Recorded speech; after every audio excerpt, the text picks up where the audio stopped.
Sumainyo ang Panginoon. At sumainyo. Ang magpapahayag ng mabuting balita ng Panginoon ay nasa luwa. Papuri sa iyo, Panginoon. Noong panahon iyon, sinabi ni Jesus sa kanyang mga alagad, "Kung iniibig ninyo ako, tutuparin ninyo ang aking mga utos.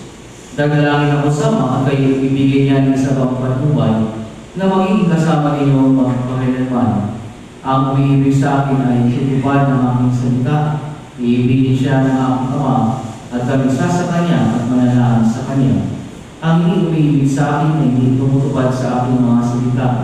Hindi akin ang salitang narinig ninyo, kundi sa mga nagsugo sa akin. Sinabi ko sa inyo ang mga bagay nito kung samantalang kasama pa ninyo ako.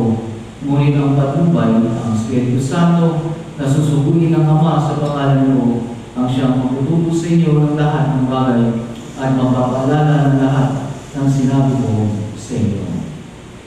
Mga minamahal na kapatid, ang mabuting balita ng ating kaligtasan. Pinupuri ka namin, Panginoon.